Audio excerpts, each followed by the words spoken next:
I know that while I was out of the room, concern was expressed about Teddy.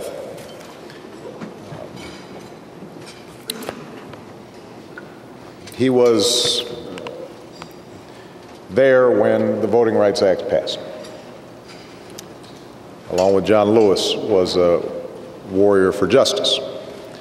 And so I would be lying to you if I did not say that right now a part of me is with him.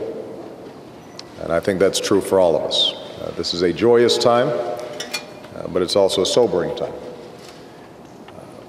And my prayers are with him and his family and Vicki.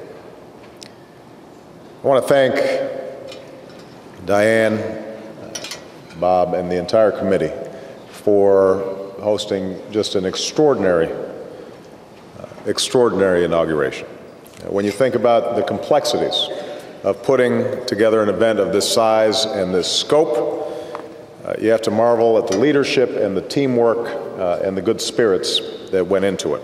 And I want to thank our military and our law enforcement officers, the City of Washington and Mayor Fenty, the devoted staff and volunteers, including our wait staff here today who were putting up with me wandering through the tables.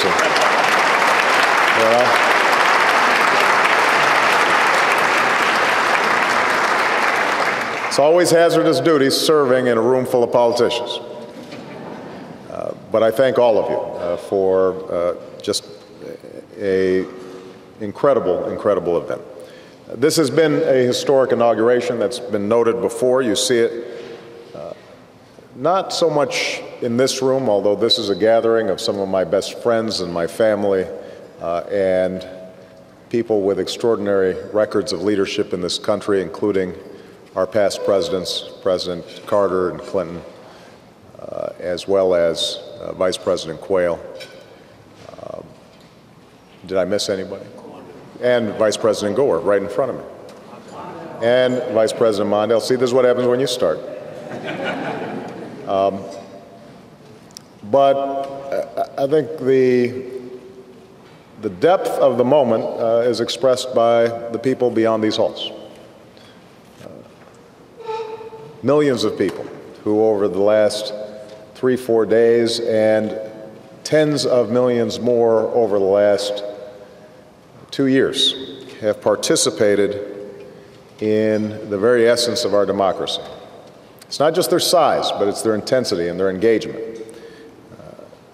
What's happening today is not about me.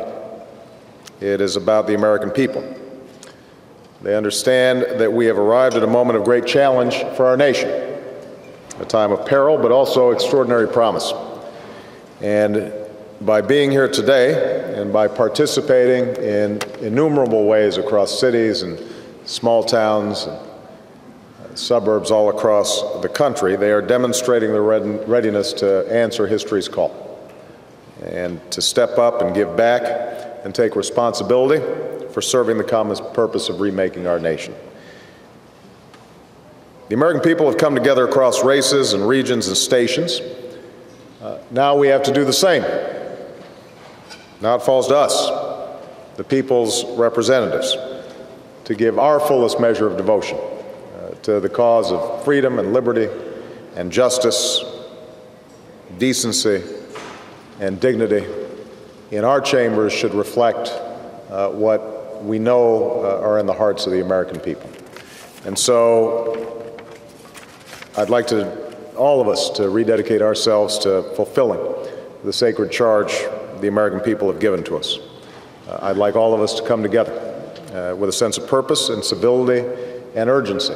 It doesn't mean we're going to agree on everything, and I assure you our administration will make mistakes.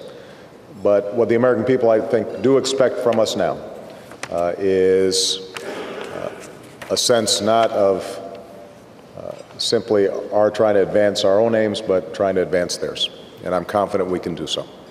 Thank you all for this great honor, and I look forward to working with you in the years to come.